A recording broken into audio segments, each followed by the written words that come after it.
Hello दोस्तों, स्वागत है आप सभी का आपके अपने YouTube channel white page exam पर। तो दोस्तों मेरा नाम है साजिद और दोस्तों आज फिर मैं हाजिर हूँ आपके सामने एक और नई क्लास के साथ। दोस्तों आज हम बात करते हैं हमारा चैप्टर नंबर 3 जो है चैप्टर नंबर 3 धातु और अधातु। दोस्तों धातु और अधातु से संबंधित आज हम पढ़ेंगे कि धातु और अधातु के बारे में आज आपको सभी जानकारी दूंगा।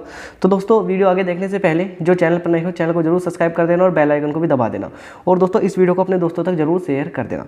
और दोस्तों अगर आप कक्षा 10 की बेहतर से बेहतर तैयारी करना चाहते हैं तो दोस्तों चैनल को जरूर सब्सक्राइब करके रखें, क्योंकि हम अपने चैनल पर कक्षा 10 से रिलेटेड महत्वपूर्ण वीडियो डालते रहते हैं।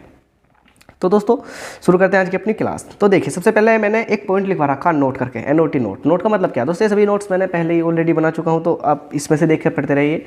नोट यानी वर्तमान में 118 तत्व हैं, यानी वर्तमान में 118 तत्व ज्ञात हैं दोस्तों, यानी वर्तमान में 118 तत्व ज्ञात है, जिसमें से 90 से ज़्यादा धातु, यानी टोटल हमारे पास 118 तत्व है जिसमें 90 से ज़्यादा धातु हैं तथा 22 अधातु हैं और कुछ उपधातु हैं।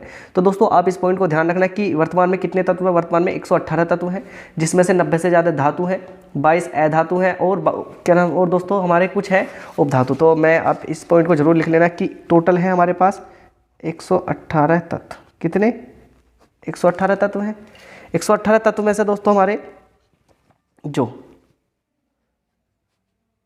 90 प्लस तो हमारी क्या है धातु, यानी 90 प्लस धातु है दोस्तों। इसमें ही 90 प्लस धातु है दोस्तों, और हमारी 22 क्या है, 22 हमारी अधातु और यानी अन्य, यानी कुछ हमारी है क्या उपधातु। दोस्तों ये उपधातु की लेने की कितनी है, लेकिन हमारी ये है।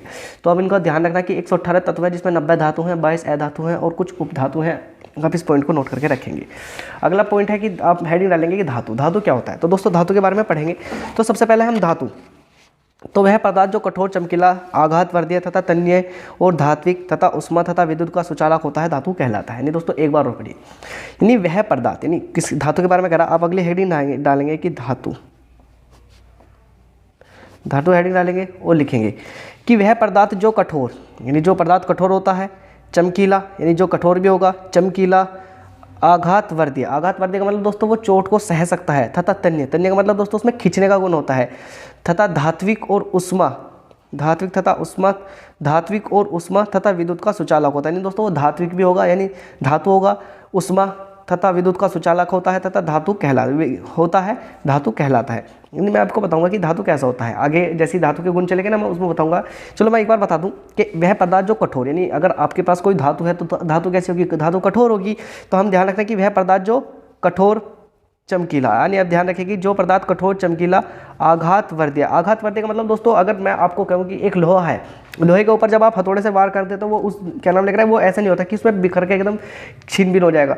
लोहा जो होता है वो क्या करता है, हथौड़े की चोट को सहन ले जाता है। तो ये इसका ही मतलब होता है आघात वर्धीय। आघात वर्धीय का मतलब यानी चोट को सह लेना, तथा तन्य, तन्य का मतलब होता है दोस्तों खींचना। अब अगर आपसे मैं कहूँ कि लकड़ी को आप खींचे, तो दोस्तों जब आप लकड़ी को ऐसे खींचेंगे तो लकड़ी क्या होगी, लकड़ी टूट जाएगी ना। लेकिन अगर मैं आपको कहूँ कि आप एक ग्राम सोना लीजिए और सोने को खींचे, तो दोस्तों एक पॉइंट मैं आपको आगे आने वाली क्लास में लिखाऊंगा कि 1 ग्राम सोने से कितना 2 किलोमीटर लंबा तार बनाया जा सकता है कि धातु इतनी ज़्यादा खींच जाती है। तो ध्यान रखेंगे। उससे अगला आता है धात्विक है, यानी धातु के गुण पाए जाते हैं तो धात्विक हो लगा। और उष्मा तथा विद्युत के सुचालक होते हैं। सुचालक एक शब्द होता है, सुचालक एक होता है कुचालक। सुचालक एक होता है कुचालक। दोस्तों नहीं समझ लीजिए सुचालक क्या होते हैं। दोस्तों सुचालक वे होते हैं जिसमें वो कार्य हो सके। वो कार्य का मतलब जैसे अगर सुचालक है तो उसमें क्या होगा, क्या उष्मा तथा विद्युत के सुचालक, उष्मा भी बहेगी और विद्युत। उष्मा का मतलब क्या होता है दोस्तों, आग। उष्मा का मतलब जैसे हम किसी से उष्मा लेते हैं, सपोज करिए कि मैं आपको एक लोहे की छड़ दूं, लोहे की छड़ है और जो आपके घर जहाँ भी खाना बनता होगा, चाहे तो गैस चूल्हे बनता हो या खाना उस पर बनता हो दोस्तों, तो अगर आप उस लोहे की छड़ को उसमें रख देंगे लोहे में, तो अगर आपने उसका अगला सिरा रखा है ना, अगला सिरा रखा है उसमें आग में, तो सहज क्या होगा, सहज इलेक्ट्रॉन का प्रभाव पीछे की साइड आ जाएगा और जो होंगे ना वो पीछे की तरफ से भी वो गर्म हो जाएगी। तो इसका मतलब है कि उष्मा की सुचालक, यानी उष्मा एक स्थान से दूसरे स्थान तक जा सकती है। सुचालक की ये डेफिनेशन है कि एक स्थान से दूसरे स्थान तक पहुंच सकती है। तो उष्मा क्या होगी, एक स्थान से दूसरे स्थान तक चली जाएगी। उसके बाद में विद्युत। विद्युत का मतलब क्या होता है, विद्युत का मतलब होता है दोस्तों बिजली। क्या, बिजली। विद्युत के सुचालक होते हैं। विद्युत दोस्तों सपोज करें कि मैं आपको एक लकड़ी दूं और लकड़ी से कहूं कि आप इस तार को पकड़िए यानी लकड़ी से किसी भी बिजली के तार में मारिए, तो जब आप मारेंगे तो आपको कोई करंट नहीं लगेगा। लेकिन दोस्तों अगर मैं आपको वहीं एक लोहे की छड़ दूं और आपसे कहूं कि अब इस तार पर, नंगे तार पर मारिए, तो क्या होगा, उसमें करंट हो जाएगा। किसके करंट द्वारा आएगा, क्योंकि जो हमारे जो धातु होती है ना, वह विद्युत, उसमें इलेक्ट्रॉन का सुचालक होता है, यानी इलेक्ट्रॉन का आवा प्रभाव होता है। तो इलेक्ट्रॉन यहाँ से यहाँ की तरफ जाएंगे तो उसमें विद्युत धारा भी बहेगी। तो आप ये सभी पॉइंटों को ध्यान रखेंगे। तो क्या है, वह पदार्थ जो कठोर, चमकीला, आघातवर्धीय, तन्य तथा और धात्मिक तथा विद्युत के सुचालक होते हैं, धातु कहलाते हैं। तो आप ये सारे पॉइंट लिख लेंगे। इसके बाद जैसे करके धातु के कुछ उदाहरण है, जैसे करके दोस्तों सोडियम हो गया, पोटेशियम हो गया, मैग्नीशियम हो गया, लोहा हो गया, एल्युमिनियम हो गया, कैल्शियम हो गया, बोरियम हो गया। दोस्तों मैंने क्या बताया था, 90 से ज़्यादा धातु है, तो मैं कुछ ही धातु के मैंने यहाँ नाम लिखे, जैसे सोडियम, पोटेशियम, मैग्नीशियम, लोहा, एल्युमिनियम, कैल्शियम, बोरियम। ये हमारे किसका उदाहरण है, ये सभी हमारे धातु के उदाहरण है। दोस्तों इनके क्रमांक भी ध्यान रखना, प्रतीक, जैसे हमारा सोडियम है, सोडियम का प्रतीक क्या है, सोडियम का प्रतीक हमारा Na है, पोटेशियम का K है, मैग्नीशियम का Mg है, लोहे का Fe है, एल्यूमिनियम का Al है, कैल्शियम का Ca है, और बेरियम का क्या है, बोरियम में बेरियम का क्या है दोस्तों, Ba है। तो दोस्तों और भी डैश इत्यादि का मतलब है, और बहुत सारे हैं, लेकिन हम कुछ ही यानी कुछ ही पढ़ेंगे। उसके बाद में अगला पॉइंट है कि धातुओं के उपयोग, यानी धातुओं के उपयोग।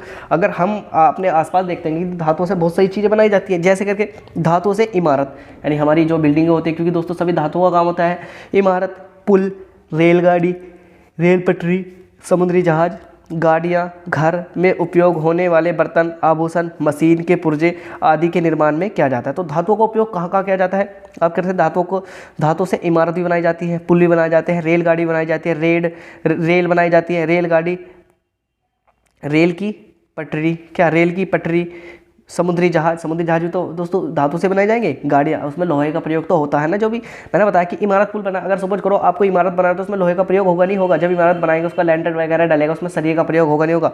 पुल बना रहे तो दोस्तों उसमें लोहे के पिलर आते हैं नहीं ना आएंगे। रेलगाड़ी, आप रेलगाड़ी देखते हो, रेलगाड़ी किससे बनी होती है, वही उससे ही तो बनी होगी, धातु से, यानी लोहे की से ही तो बनी होगी। रेल पटरी, रेल की पटरी, जो रेल की पटरी होती है उसके ऊपर धातु की एक परत लगी होती है ना, जो जिस पर लोहे उसकी एक तो पहले लकड़ी लगी रहती है, उसके ऊपर यानी लोहा लगा रहता है।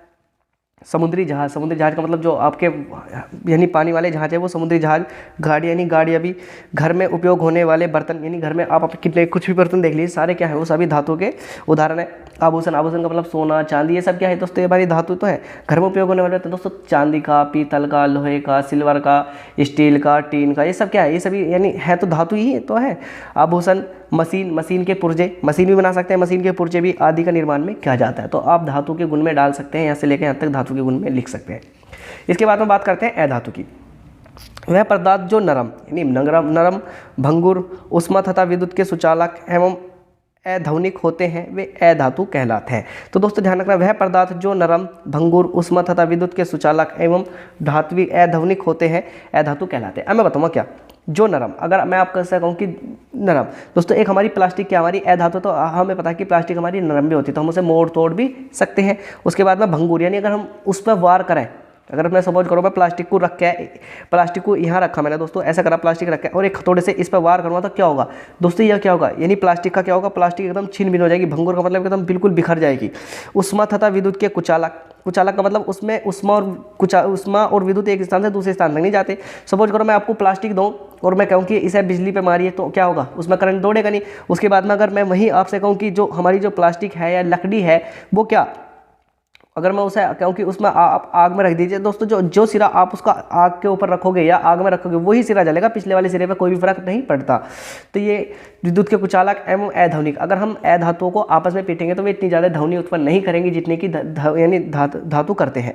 तो वे सभी क्या कहलाते हैं, वे सभी हमारे अधातु कहलाते हैं। अब अधातु के उदाहरण देख सकते हैं, जैसे ऑक्सीजन, हाइड्रोजन दोस्तों, और भी अगले पेज पर हम अगले पेज पर पढ़ेंगे। तो आप यहाँ से यहाँ तक नोट कर लीजिए कि वह पदार्थ जो नरम, भंगुर, उष्मा तथा विद्युत के कुचालक एवं ध्वनिक होते हैं, वे अधातु कहलाते हैं। अब चलते हैं दोस्तों अगले पेज पर, जैसे करके आप उदाहरण कर लिए ऑक्सीजन और हाइड्रोजन। उसके बाद में नाइट्रोजन हो गया, सल्फर हो गया, फास्फोरस हो गया, क्लोरीन हो गया, आयोडीन हो गया, ये सब ये सभी हमारे धातुओं के उदाहरण है। Nitrogen, sulphur, phosphorus, chlorine, iodine सब हमारे क्या अधातुओं के उदाहरण है। अब देखते हैं अधातुओं का उपयोग। तो दोस्तों जैसे ऑक्सीजन हमारे जीवन के लिए बहुत आवश्यक है, यानी अधातुओं के उपयोग में नंबर 1 करके लिखेंगे कि जो ऑक्सीजन हमारे जीवन के लिए बहुत आवश्यक है। श्वसन के साथ इसे हम अंदर की तरफ खींचते हैं। दोस्तों जो ऑक्सीजन होता है, ऑक्सीजन हमारे लिए बहुत ज़्यादा इंपॉर्टेंट है। ऑक्सीजन हमारे लिए इंपॉर्टेंट कैसे है, क्योंकि जब हम सांस लेते हैं तो हम क्या छोड़ते हैं दोस्तों, जब हम सांस लेते हैं तो हम O2 यानी O2 का मतलब ये तो हम क्या करते हैं, ग्रहण करते हैं। और दोस्तों क्या CO2, CO2 का मतलब क्या होता है, यू क्या हम CO2 का मतलब होता है कार्बन डाइऑक्साइड, इसे क्या करते हैं, इसे छोड़ते हैं। तो आप ध्यान रखेंगे जब हम भी वो सांस लेंगे तो O2 ग्रहण करेंगे और CO2 छोड़ेंगे। तो दोस्तों बिल्कुल सेम टू सेम क्या कह रहा, ऑक्सीजन हमारे जीवन के लिए बहुत ही आवश्यक है, यानी जो ऑक्सीजन है वो हमारे जीवन के लिए क्या है, आवश्यक है। श्वसन के समय जब भी हम सांस लेते हैं, तो हम सांस लेते हो तो हम क्या करते हैं, हम ऑक्सीजन इसे अंदर की तरफ खींचते हैं। और जो हमारा दोस्तों ये है, दोस्तों हमारा जो ऑक्सीजन है हमारा अधातुओं का उदाहरण है, यानी अधातु के अंदर आता है ऑक्सीजन। तो क्या होगा, अधातु के उपयोग में हमारा नंबर 1 करके लिखा कि ऑक्सीजन को हमारे जीवन के लिए बहुत आवश्यक है, श्वसन के समय में सब अंदर की ओर खींचते हैं। अब नंबर 2 देखेंगे कि नाइट्रोजन का उपयोग, जो नाइट्रोजन है, नाइट्रोजन का उपयोग उर्वरकों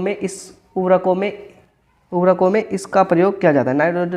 नाइट्रोजन का उपयोग उर्वरकों में किया जाता है। तो दोस्तों जो नाइट्रोजन है इसका उपयोग कई में उर्वरकों में किया जाता है। उर्वरक का मतलब जो हमारे खाद वगैरह बनते हैं ना दोस्तों खेत के लिए, उसका प्रयोग किया जाता है। नंबर 3 क्लोरीन का उपयोग जल को शुद्ध करने में किया जाता है। दोस्तों मैं आपको एक उदाहरण दिख रहा होगा कि हमारा जो अधातु का उदाहरण है क्लोरीन, क्लोरीन का मतलब Cl। तो इसका उपयोग किस में किया जाता है, क्लोरीन का उपयोग जल को शुद्ध करने में किया जाता है। तो क्लोरीन का उपयोग जल को शुद्ध करने में किया जाता है। नंबर 4 आयोडीन का उपयोग, आयोडीन का मतलब ये रहा ना दोस्तों, आयोडीन का उपयोग एंटीबायोटिक में घाव पर किया जाता है। नहीं दोस्तों, एंटीबायोटिक में घाव पर किया जाता है। जो आयोडीन है दोस्तों उसका उपयोग क्या, यानी जो हमारे घाव हो जाता है उस पर भी किया जाता है। तो दोस्तों आप इसे भी ध्यान रखिएगा, आयोडीन का उपयोग घावों पर, एंटीबायोटिक में घावों पर किया जाता है, लगाया जाता है, ऐसा करके लिख सकते हैं। अब अगली हेडिंग डालेंगे धातु और अधातुओं में अंतर। दोस्तों बहुत ही इंपॉर्टेंट टॉपिक है धातु और अधातुओं में अंतर। एक तरफ आप धातु डाल लेंगे, एक तरफ अधातु, एक तरफ धातु, एक तरफ अधातु। सबसे पहले नंबर 1 करके लिखेंगे धातु, जैसे मरकरी, धातु मरकरी Hg पारे को छोड़कर सभी धातुएं कठोर होती है। तो एक अपवाद है, या आप कुछ भी मान लीजिए कि जो मरकरी है ना हमारी धातु है, लेकिन क्या है वो कठोर होती है। तो मरकरी Hg पारे को छोड़कर सभी धातुएं कठोर होती है। तो आप ध्यान रखना कि जो हमारा मरकरी है ना, मरकरी, इसका फॉर्मूला क्या है, मरकरी या पारा, इसका फॉर्मूला क्या है, इसका फॉर्मूला है Hg, इसका फॉर्मूला क्या है Hg। तो मरकरी Hg पारे को छोड़कर, यानी मरकरी को हम Hg भी लिख सकते हैं, पारे को छोड़कर सभी धातुएं कठोर होती है। क्योंकि मैंने बताया कि सभी धातु क्या होती है, कठोर होती है। लेकिन मरकरी कैसी धातु है, एक धातु होते भी पारे, यानी उसमें द्रव अवस्था में पाई जाती है। नंबर 2 अधातु तीनों अवस्था में होती है, ठोस द्रव गैस, यानी जो अधातु हमारी तीनों अवस्था में ज़्यादातर पाई जाएंगी। नंबर 2 धातुएं तन्य और आघात वर्धिया होती है। तन्य का मतलब इन्हें खींच भी सकते हैं और ये चोट भी सह सकती है। अधातु के अंदर लिखें अधातु तन्य और आघात वर्धिया नहीं होती, नहीं तो दोस्तों हम इन्हें खींच सकते हैं और नहीं ये चोट को सहन कर सकती। तो धातुएं तन्य और आघात वर्धिया होती है, अधातुएं तन्य और आघात वर्धिया नहीं होती।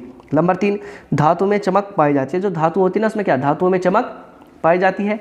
और इसमें लिखेंगे कि अधातुओं में चमक नहीं पाई जाती। दोस्तों जो धातु होगी, अगर मैं आपसे कहूँ कि एक तरफ मैं सोने को रख दूँ और एक तरफ लकड़ी को रख दूँ, तो कौन सी ज़्यादा चमकेगी, आप सभी समझदार हैं कि आप बता देंगे कि भैया सबसे ज़्यादा चमकेगी हमारी क्या, यानी सोना चमकेगा। तो यह कि धातुओं में चमक पाई जाती है। जो धातु है उनके अंदर क्या होता है, चमक पाई जाती है।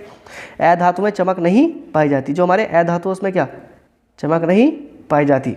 नंबर 4 धातुओं का घनत्व अधिक होता है। जो धातु होते हैं ना उनका घनत्व क्या होगा, अधिक होता है, और अधातुओं का घनत्व बहुत कम होता है। तो धातुओं का घनत्व अधिक होता है और अधातुओं का घनत्व बहुत कम होता है। धातु ऑक्साइड की प्रकृति क्षारीय होती है। जो धातु ऑक्साइड है ना उनकी प्रकृति कैसी होती है, क्षारीय होती है, जबकि अधातु ऑक्साइड की प्रकृति अम्लीय होती है। तो ध्यान रखना, धातु ऑक्साइड की प्रकृति क्षारीय होती है और अधातु ऑक्साइड की प्रकृति अम्लीय होती है। ये आपको इंपॉर्टेंट याद रखना है। तो दोस्तों धातु और अधातु में अंतर के 4-5 पॉइंट है, आप इन्हें नोट कर लीजिए एक बार और देखिए। सभी धातुएं कठोर होती हैं, आप ऐसे भी कर सकते हैं। अधातु तीनों अवस्था में पाई जाती है। अगर मैं बात करूँ धातुएं कैसी होती है, धातुएं कठोर होती है, लेकिन एक ऐसी पारा है जो कि कैसे होती है, आप कमेंट करके बताएंगे, द्रव अवस्था में होता है। अधातु तीनों अवस्था में पाई जाती है, ज़्यादातर ठोस द्रव गैस में। धातुएं तन्य और आघात वर्धिया होती है। तन्य का मतलब इन्हें हम खींच भी सकते हैं और इन्हें पीट भी सकते हैं। पीट का मतलब इन्हें पीट यानी चोट भी सह सकती हैं। अधातुएं तन्य और आघात वर्धिया नहीं होती। अधातु को आप सपोज करें, आप एक लकड़ी को, एक प्लास्टिक को, किसी को जो भी हमारी अधातु है उस पर चोट मारिए वो बिखर जाएगी, नहीं तो वो और ना ही वो खिंचेगी।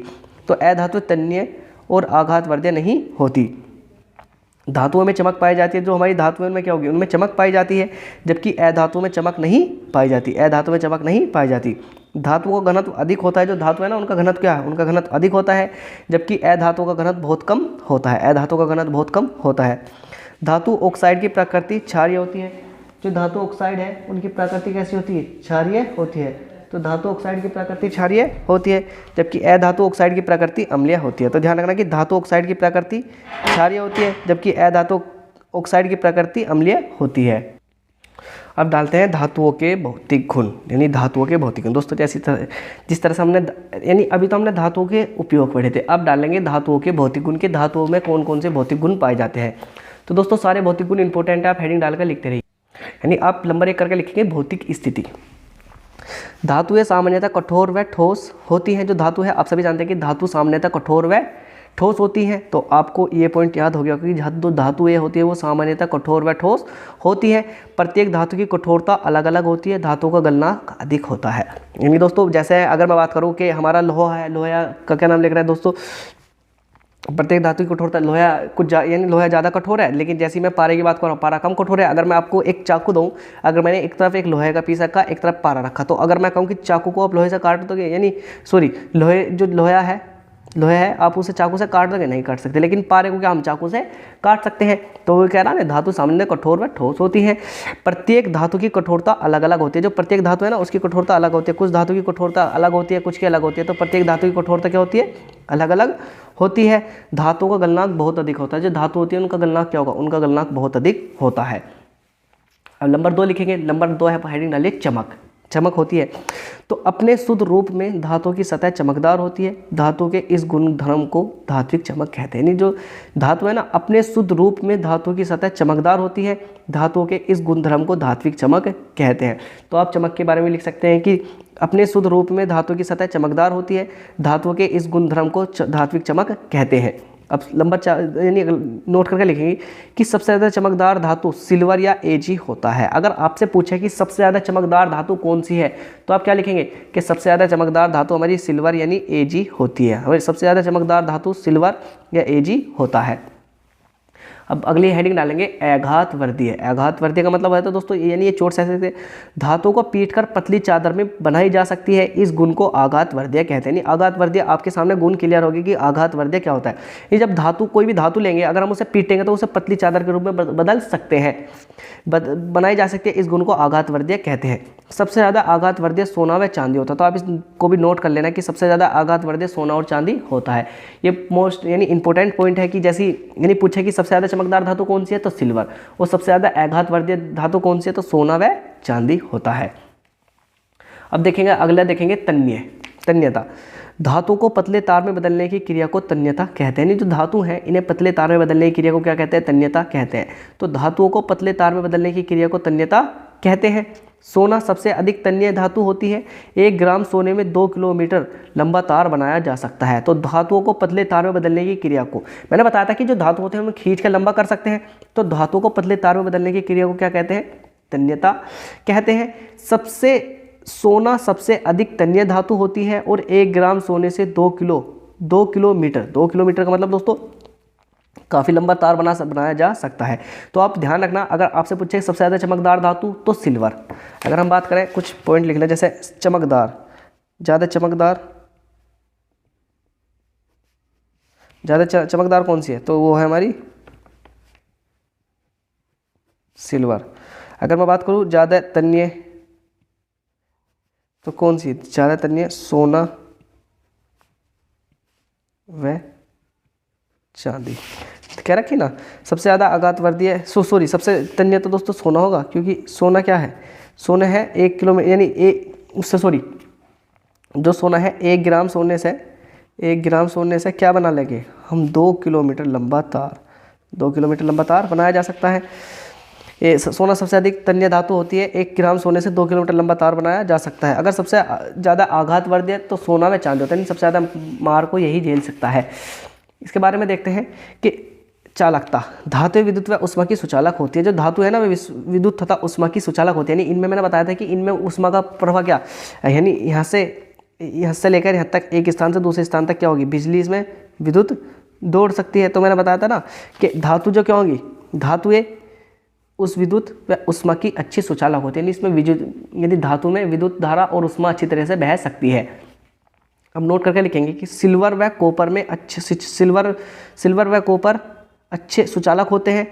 लेड, लेड का मतलब आपको क्या, लेड का मतलब पीबी व मरकरी Hg उष्मा के कुचालक होते हैं। तो आप एक नोट पर दोस्तों, ये बहुत इंपॉर्टेंट पॉइंट बन गया कि नोट करके लिख लेंगे, NOTE नोट, के जो हमारा लेड, लेड का सूत्र क्या हमारा, पीबी, क्या हमारा पीबी व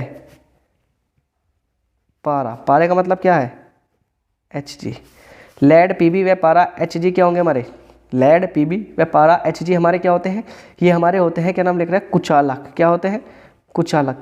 ये दोस्तों सुचालक नहीं, कुचालक होते हैं। और ये जब भी क्या होता है, ये हमारी धातु होने के बाद भी क्या होंगे, धातु है दोस्तों, ये हमारी क्या है, हमारी धातु है, लेकिन धातु होने के बाद भी क्या है, ये धातु होने के बाद भी उष्मा के कुचालक हैं। तो आप ध्यान रखना कि नोट यानी पूछ लेता है कि बहुत सी बार कि ऐसी दो धातुओं का नाम बताइए, ऐसी दो धातुओं का नाम बताइए जो कुचालक हैं। तो किसका नाम लिखेंगे, लेड का, लेड का मतलब पीबी और पारे का मतलब Hg, पारा और Hg ऐसी दो धातु हैं।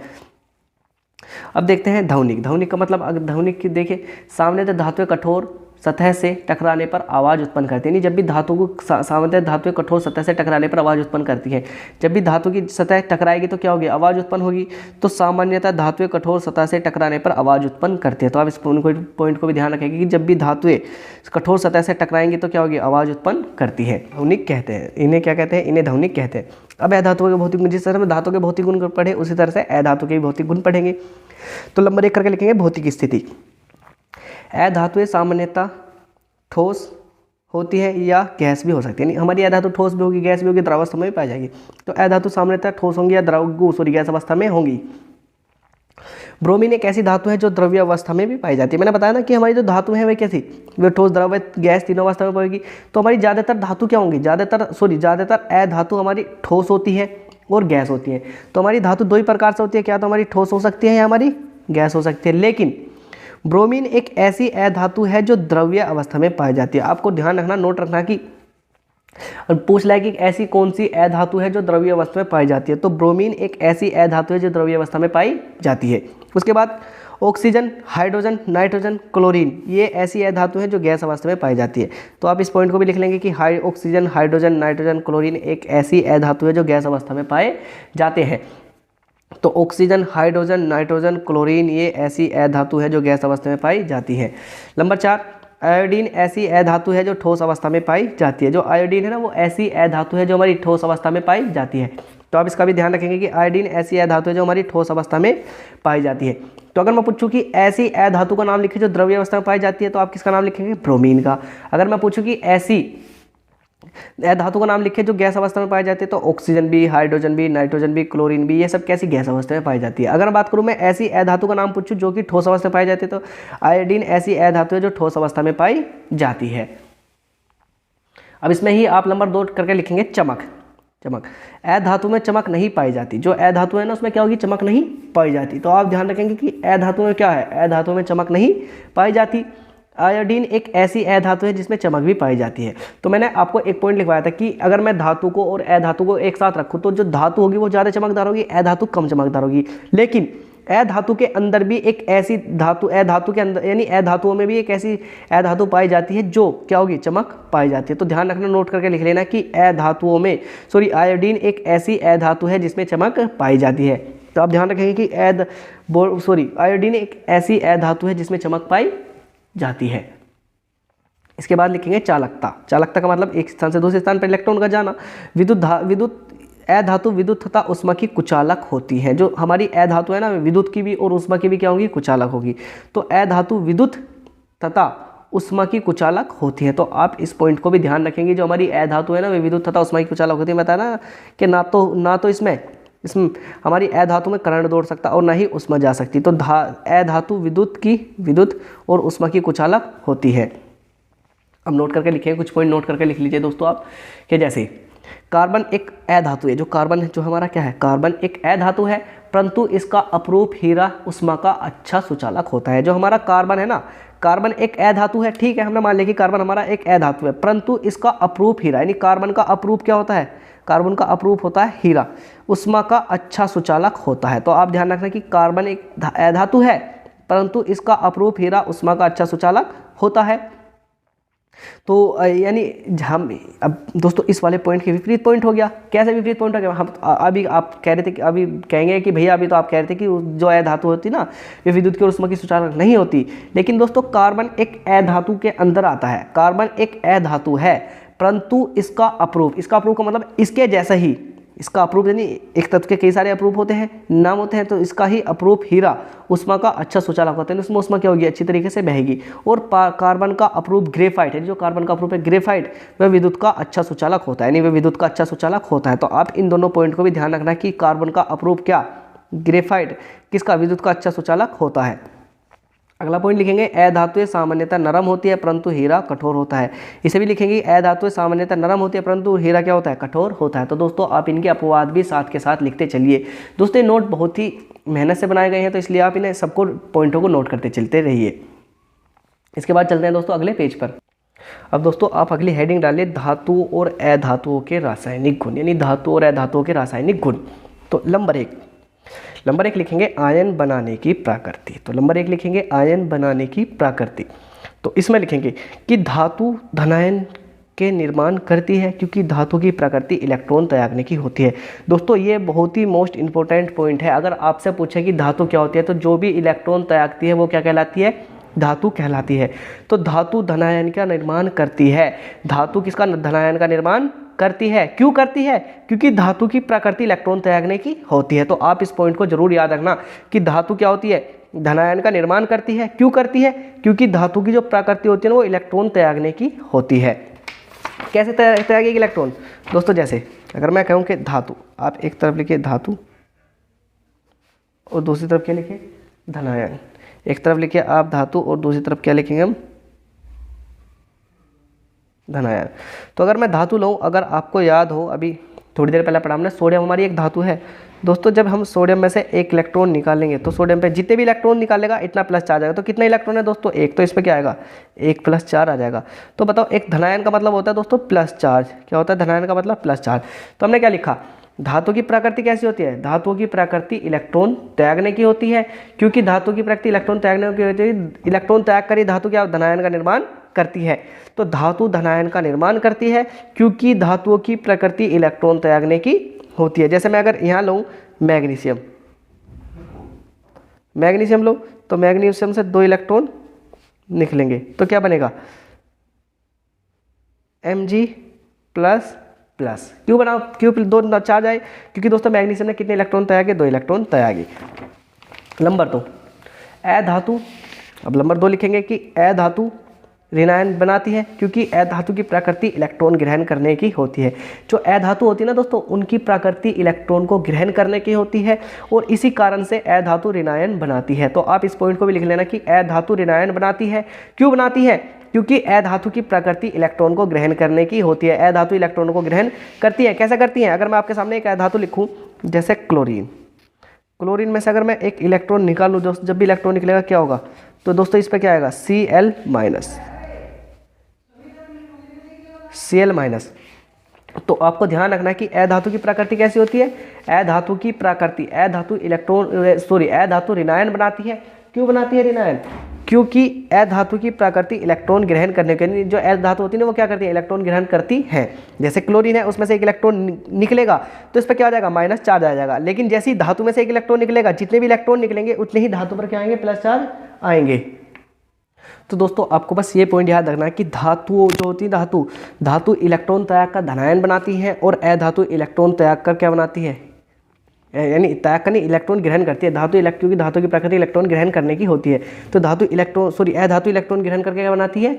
ऋणायन बनाती है। जैसे मैं एक और उदाहरण लूँ, जैसे ऑक्सीजन में से 2 इलेक्ट्रॉन निकलेंगे तो क्या बनेगा? OO minus. क्यों माइनस आया? क्योंकि इस पर 2 इलेक्ट्रॉन इसने लिए हैं। ऐसे यहाँ जैसे हमें धातु की बात करेंगे तो इस पर 2 प्लस आए थे, क्योंकि 2 इलेक्ट्रॉन इसने त्यागे, इसने 2 इलेक्ट्रॉन लिए थे, इसलिए इस पर ये चार्ज आया। अब बात करते हैं अगला, धातु व अधातु ऑक्सीजन के साथ अभिक्रिया करके ऑक्साइड बनाती है। अधातु का ऑक्साइड अम्लीय होता है तथा धातु का ऑक्साइड क्षारीय होता है। आपको इस पॉइंट को भी ध्यान रखना। क्या कह रहा? मैं ये कह रहा है कि धातु व अधातु, जो हमारी धातु है ना, धातु और अधातु, धातु व अधातु ऑक्सीजन के साथ अभिक्रिया करके, थोड़ा सा दोस्तों हम इसे ऊपर कर लेंगे और लिखेंगे कि धातु व अधातु ऑक्सीजन के साथ अभिक्रिया करके ऑक्साइड बनाती है। धातु का ऑक्साइड अम्लीय होता है तथा अधातु का ऑक्साइड क्षारीय होता है। दोस्तों जैसे मैं अगर बात करूं धातु,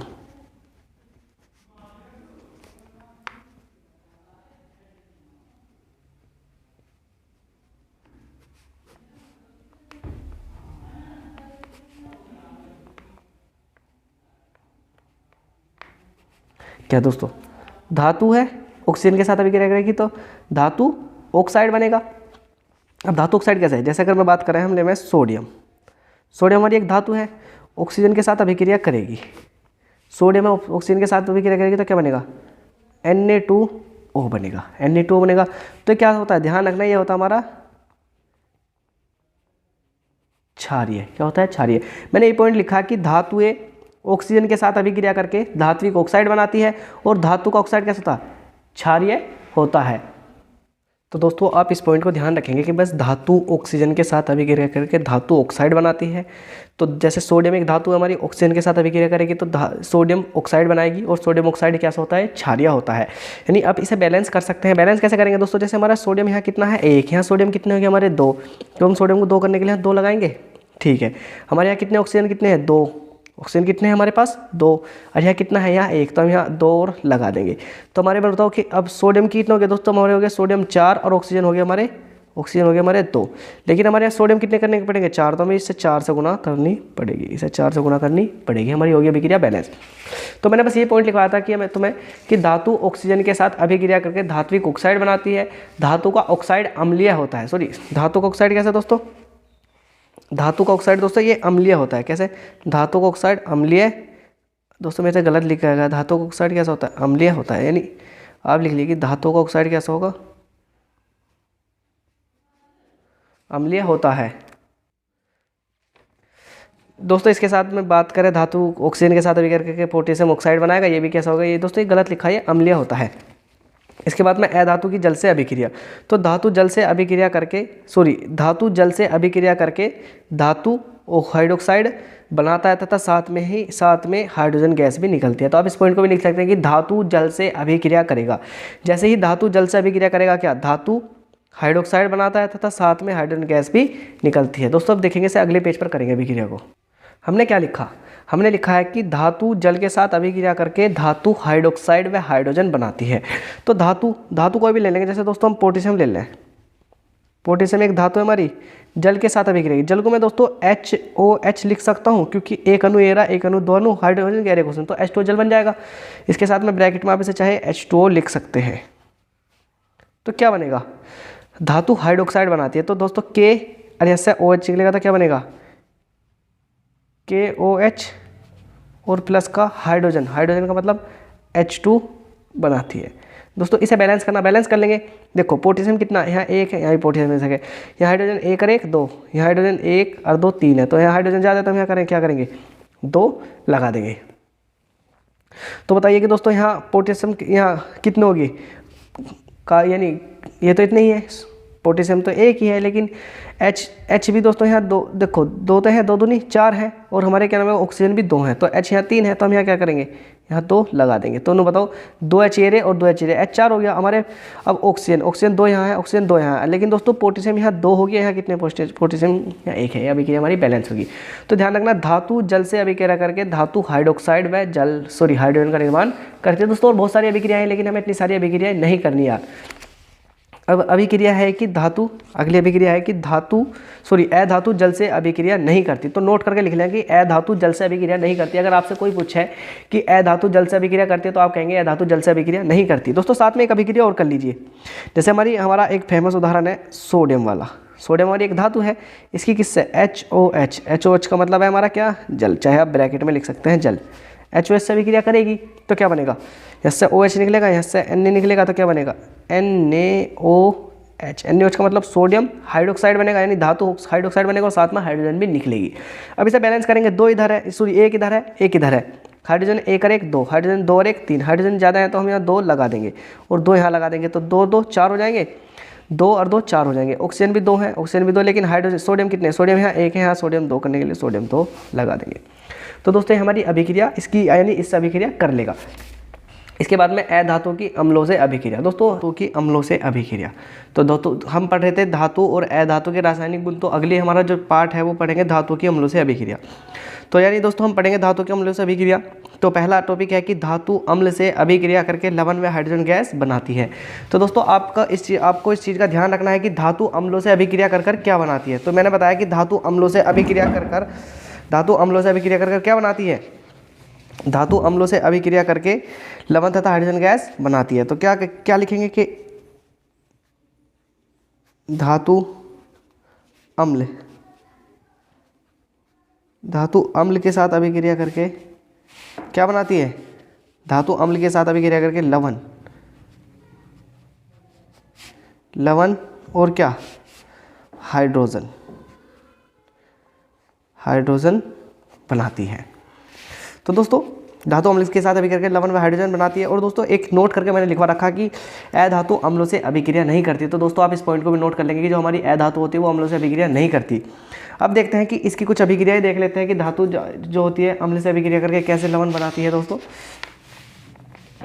तो आप सभी को दिख रहा होगा कि हमारा सोडियम क्या है, एक दोस्तों हमारी सोडियम है एक धातु, इसकी अभिक्रिया किससे करेंगे, अम्ल। दोस्तों अम्ल क्या होता है हमारा, अम्ल होता है हमारा दोस्तों जैसे HCl क्या हमारा एक अम्ल है, इसके साथ अभिक्रिया करेंगे, वे धातु की अम्ल के साथ अभिक्रिया करेंगे तो क्या बनेगा, यहाँ से Na निकलेगा और यहाँ से Cl निकलेगा, तो क्या बनेगा NaCl बनेगा, क्या बनेगा NaCl, और साथ में क्या निकलेगी, हाइड्रोजन, साथ में H2 निकलेगी।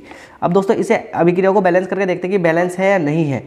तो दोस्तों यहाँ सोडियम कितना 1, यहाँ सोडियम 1, यहाँ क्लोरीन कितना 1, यहाँ भी क्लोरीन 1, लेकिन यहाँ हाइड्रोजन 1 है, यहाँ हाइड्रोजन 2 है। तो दोस्तों हाइड्रोजन को बैलेंस करने के लिए यहाँ 2 लगाना पड़ेगा।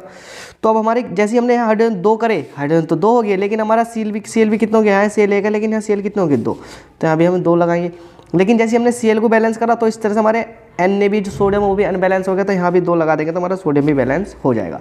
तो यानी आपको बस एक चीज़ का ध्यान रखना कि धातु अम्ल के साथ अभिक्रिया करके लवण और हाइड्रोजन गैस बनाती है, धातु अम्ल के साथ अभिक्रिया करके लवण व हाइड्रोजन गैस बनाती है।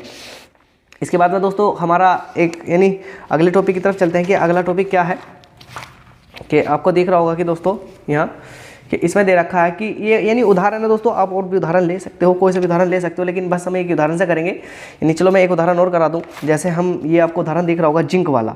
जैसे दोस्तों जिंक किसके साथ अभिक्रिया करता है, जिंक HCl के साथ अभिक्रिया करता है। तो दोस्तों जैसे जिंक HCl के अभी साथ अभिक्रिया, HCl का हमारा अम्ल है तो ऐसे HCl लिख लेगा, ऐसे Cl लिख लेगा, ऐसे जिंक लेगा, तो क्या बनेगा ZnCl बनेगा, और साथ में क्या बनेगी, हाइड्रोजन H2 बनेगा। दोस्तों ये जो आप इसे बैलेंस अभिक्रिया को बैलेंस करना बहुत ज़्यादा आसान है, जैसे बिल्कुल पहली वाली अभिक्रिया है सेम टू सेम। तो आप इसका जवाब मुझे कमेंट बॉक्स में देंगे, क्या करेंगे आप इसका जवाब मुझे कमेंट बॉक्स में देंगे कि इस अभिक्रिया को कैसे बैलेंस किया जाएगा। तो आप इसका जवाब मुझे कमेंट बॉक्स में दे देंगे। इसके बाद देखते हैं कि धातु व अधातु की हाइड्रोजन से अभिक्रिया, धातु और अधातु की हाइड्रोजन से अभिक्रिया। तो लिखेंगे दोस्तों धातु हाइड्रोजन से अभिक्रिया करके, यानी जैसे धातु हाइड्रोजन के साथ अभिक्रिया करेगी, धातु हाइड्रोजन के साथ अभिक्रिया हाइड्राइड बनाती है, तथा अधातु हाइड्रोजन से अभिक्रिया करके अमोनिया बनाती है। तो धातु हाइड्रोजन के साथ अभिक्रिया करके हाइड्राइड बनाती है। तो दोस्तों देखते हैं कि कैसे हाइड्राइड बनाती है। तो आपको दिख रहा होगा कि हमारी धातु है, धातु कोई भी ले लीजिए, हम बहुत फेमस उदाहरण लेते हैं, जैसे सोडियम हाइड्रोजन के साथ अभिक्रिया करेगी, यानी H2 के साथ अभिक्रिया करेगी तो क्या बनेगा, NaH। तो इसे क्या बोलते हैं, इसे बोलते हैं दोस्तों हाइड्राइड, क्या हाइड्राइड, क्या बोलते हैं हाइड्राइड। यहाँ सोडियम कितना 1, यहाँ भी सोडियम 1 है, लेकिन यहाँ हाइड्रोजन 2 है, यहाँ 1 है, तो यहाँ 2 लगा देंगे। उसके बाद सोडियम भी हमारा अनबैलेंस हो जाएगा, 2 लगा देंगे, तो सोडियम भी हमारा बैलेंस हो गया और हमारा ये वाला भी बैलेंस हो गया। तो इसका क्या नाम है, इसे कहते हैं हाइड्राइड। इसके बाद में मैंने बताया कि अधातु, आपको दिख रहा होगा कि अधातु हाइड्रोजन से अभिक्रिया करके अमोनिया बनाती है। तो अधातु का कोई भी उदाहरण ले लीजिए, जैसे दोस्तों हम ले लेते हैं हमारी अधातु, दोस्तों इसमें हमने कौन सी अधातु ले रखी, नाइट्रोजन। जैसे दोस्तों हम यहाँ नाइट्रोजन लेते हैं, किसके साथ अभिक्रिया करेगी, हाइड्रोजन के साथ अभिक्रिया करेगी। तो अमोनिया कैसे बनेगा, जैसे NH3 NH3 तो बनेगा। जब भी नाइट्रोजन हाइड्रोजन से अभिक्रिया करेगा तो अमोनिया का निर्माण होगा। बस इसे बैलेंस करने की बात है। इसे बैलेंस करेंगे, कैसे बैलेंस करेंगे दोस्तों? जैसे आपको दिख रहा है कि हमारे यहाँ नाइट्रोजन कितना है, 1, यहाँ नाइट्रोजन है क्या, तो दोस्तों हमारी नाइट्रोजन बैलेंस है, नाइट्रोजन के साथ छेड़खानी करने की कोई आवश्यकता नहीं है। यहाँ हाइड्रोजन 2 है, यहाँ हाइड्रोजन 3 है, लेकिन हाइड्रोजन अब हमारे डिसबैलेंस है क्योंकि यहाँ 2 है, यहाँ 3 है, तो हाइड्रोजन को बैलेंस करेंगे। तो दोस्तों इधर क्या करेंगे, इधर 2 है तो मैं इधर 2 लगा दूंगा, तो जैसे इधर 2 लगाऊंगा तो इधर कितने हो जाएंगे दोस्तों, इधर हो गए 4, लेकिन इधर कितने हो गए 3, तो मैं क्या करूँगा यहाँ भी 2 लगा दूंगा। लेकिन जैसे दोस्तों मैंने यहाँ 2 लगाया, अब यहाँ हाइड्रोजन हो गए कितने 6 और यहाँ कितने हैं 4, तो मैं से 2 ना करके इसे कितने करूँगा, इसे मैं कर दूंगा 3, कितने करूँगा 3, 3 दूनी 6, 6 हाइड्रोजन, लेकिन नाइट्रोजन कितने हो गए हमारे पास 2 और नाइट्रोजन 2 यहाँ हो जाएंगे। ये क्या है दोस्तों, ये हमारी एक अधातु है, क्या है नाइट्रोजन, क्या नाइट्रोजन, और ये क्या है, ये हमारी हाइड्रोजन है, क्या दोस्तों हाइड्रोजन है, क्या हमारी हाइड्रोजन, और ये क्या है हमारी, ये बनी अमोनिया, क्या बनी दोस्तों NH3 जो फॉर्मूला होता है किसका होता है, आप सभी जानते हैं कि NH3 जो फॉर्मूला होता है वो होता है अमोनिया का। तो नाइट्रोजन हाइड्रोजन के साथ अभिक्रिया करके अमोनिया का निर्माण करती है। यही मैंने सारी बातें इसमें यहाँ लिखवाई है कि जब भी धातु हाइड्रोजन से अभिक्रिया करेगी तो हाइड्राइड बनाती है। भाई सोडियम धातु है, हाइड्रोजन के साथ अभिक्रिया की तो सोडियम हाइड्राइड बनाया। इसके साथ ही मैंने क्या लिखा, तथा अधातु हाइड्रोजन से अभिक्रिया करके, भाई हमारी अधातु हाइड्रोजन के साथ अभिक्रिया करके अमोनिया बनाती है, यानी NH3 का निर्माण करती है। इसके बाद देखते हैं दोस्तों हमारा जो ये अम्लक्षार का धातु और धातु की जो हमारी रासायनिक अभिक्रिया यानी अभिक्रिया थी, ये वाला टॉपिक हमारा खत्म हो गया। अब हमारा एक नया टॉपिक चलेगा, वो है मिश्र धातु। क्या मिश्र धातु क्या होता है? तो दोस्तों मिश्र धातु को ध्यान से देखेंगे, मिश्र धातु होता क्या है दोस्तों। जैसे मिश्र धातु के बारे में पढ़ेंगे, मिश्र धातु क्या होता है, 2 या 2 से अधिक, 2 या 2 से अधिक। दोस्तों यहाँ एक बार से लगा लेंगे, 2 या 2 से अधिक धातुओं के सामग्री मिश्रण को मिश्र धातु कहते हैं। अब क्लियर कर लेंगे कि 2 या 2 से अधिक धातुओं के सामग्री मिश्रण को मिश्र धातु कहते हैं। कि क्लियर है दोस्तों कि 2 या 2 से अधिक, क्या तो 2 धातु होंगी या 2 से अधिक धातु होंगी, तो 2 या 2 से अधिक धातुओं के सामग्री मिश्रण को क्या कहते हैं, मिश्र धातु कहते हैं। जब भी यानी सपोज करो, मैं अभी आने वाले उदाहरण में लूँगा, जैसे दोस्तों आप शरबत बनाते हो, शरबत भी क्या बनता है, यानी शरबत जो शरबत पीता है वो भी तो मिश्रण ही है, मिश्रणता कहलाता है किसका, जल का, नमक का, चीनी का, नींबू का। तो इसी तरह से 2 हो या 2 से अधिक धातुओं के सामग्री मिश्रण को मिश्र धातु कहते हैं। आपको क्लियर है तो दोस्तों, यानी बताइए कि क्लियर है। इसके बाद में जैसे पीतल, कॉपर, जैसे करके एक उदाहरण है कि ये मोस्ट इंपॉर्टेंट उदाहरण दोस्तों आपकी बोर्ड परीक्षा के लिए भी उदाहरण है कि पूछा जाता है कि जो पीतल होता है ना, पीतल, जैसे हम बात करें इसकी पीतल की, तो दोस्तों किसकी बात करते हैं, पीतल की। तो अगर पीतल में क्या का, यानी पीतल में अगर मैं बात करूं पीतल में क्या का होता है, तो दोस्तों मैं आपको बताऊं कि जो पीतल में होता है वो होता है हमारा मिश्र धातु। यानी पीतल में क्या का होता है, पीतल में 80%, कितना 80% तो कॉपर होता है, क्या 80% तो कॉपर होता है, प्लस कितना बचा 20%, 20% क्या होगा, 20% होता है हमारा जिंक। क्या होता है, जिंक को तो दोस्तों हिंदी में लिखिए जिंक। तो क्या बताओ, यानी जो पीतल है, पीतल 2 चीज़ के मिश्रण से बना, नहीं बना, किसके किसके मिश्रण से बना, एक तो बना हमारा कॉपर के और दूसरा किसके, जिंक के। कॉपर कितना हमारा 80% और जिंक कितना हमारा 20%। तो मैंने क्या कहा कि पीतल जब भी 2 या 2 से अधिक धातुओं के सामग्री मिश्रण को मिश्र धातु कहते हैं। तो पीतल 80% है, सपोज करो पीतल को मैंने लिया, पीतल है, पीतल में कॉपर कितना है, कॉपर 80% और जिंक 20% होता है, क्या होता है ये हमारा मिश्र धातु होता है। तो पीतल क्या है, मिश्र धातु। किस किस का मिश्र धातु, एक तो कॉपर का है और दूसरा किसका, जिंक का। तो अगर आपसे पूछे कि पीतल किस किस का मिश्र धातु है, तो कॉपर का और जिंक का मिश्र धातु है। पीतल में कॉपर कितना होता है 80% और जिंक कितना होता है 20%, तो है ना, पीतल कॉपर 80% और जिंक 20%। तो 2 या 2 से अधिक धातुओं के सामग्री मिश्रण को मिश्र धातु कहते हैं, जिसमें पीतल जो पीतल होता है वो कॉपर का, यानी पीतल किस किस से मिलकर बनता है, कॉपर से 80% और दूसरा जिंक से 20%। तो कोई भी चीज़ अपने आप में 100% होती है, तो उसमें से यानी सपोज करो पीतल 100% का है, तो 80% उसमें क्या मिला हुआ होगा, 80% उसमें कॉपर मिला होगा और 20% क्या मिला होगा, जिंक। जैसे दोस्तों मैं आपको इस तरह से समझाता हूँ, एक शरबत है, हमने एक गिलास में शरबत बनाया, तो इसमें क्या होगा, इसमें 80% तो जल मिला होगा और 20% क्या मिली होगी, 20% मिली होगी चीनी ले लो या नमक ले लो। तो दोस्तों नो बताओ कि एक पूरा शरबत का गिलास है, लेकिन उसमें 80% क्या है, 80% तो हमारा जल है। जल को आप सभी क्या किस नाम से जानते हैं, जल को आप सभी H2O के नाम से जानते हैं। तो 80% तो जल और 20% क्या, चीनी या नमक इसमें होता है। इसी तरह से ये है कि पीतल है 80% तो कॉपर है और 20% जिंक है। अब देखते हैं इसके उपयोग, पीतल के उपयोग, यानी इसका उपयोग बर्तन बनाने में किया जाता है। जो पीतल होता है ना, पीतल के आप देखते होंगे कि अब तो शायद अब तो बहुत ही कम आते हैं, लेकिन पहले क्या होता था, पीतल के बर्तन सबसे ज़्यादा चलते थे। तो क्या होगा, इसका उपयोग बर्तन बनाने में किया जाता है। नंबर 2, तार बनाने में भी इसका उपयोग किया जाता है। नहीं, पीतल का उपयोग किस में किया जाता है, नंबर 2 में लिख सकते हैं कि इसका उपयोग तार बनाने में भी किया जाता है। नंबर 3, कारतूस बनाने में भी इसका उपयोग किया जाता है। कारतूस का मतलब दोस्तों जो गोलियां होती है ना कारतूस, तो उसमें भी किसका उपयोग किया जाता है, पीतल का प्रयोग किया जाता है। तो आप इसके 3 उपयोग जरूर ध्यान रखना। किस कौन कौन से उपयोग दोस्तों, बर्तन बनाने में, तार बनाने में और कारतूस बनाने में। बर्तन बनाने में, तार बनाने में और कारतूस बनाने में पीतल का उपयोग किया जाता है। इसके बाद चलते हैं दोस्तों अगले पेज की तरफ। इसके बाद लेते हैं कांसा। दूसरे नंबर पर कांसा भी उदाहरण है, यानी मिश्र धातु का कांसा किस चीज़ से मिलकर बना होता है, ब्रोंज, कॉपर और टिन। ब्रोंज, कॉपर और टिन, यानी एक कांसा भी एक तरह का, कांसा भी एक मिश्र धातु का उदाहरण है। तो कांसा किस किस चीज़ से मिलकर बनता है, कांसा दोस्तों हमारी 3 चीज़ से मिलेगा। किससे, एक तो बनेगा इसमें ब्रोंज। ब्रोंज कितना होता है, इसमें होता है ब्रोंज 88%, प्लस एक होता है कॉपर। कॉपर कितना होता है 11%, प्लस क्या होता है टिन। टिन कितना होता है 1%।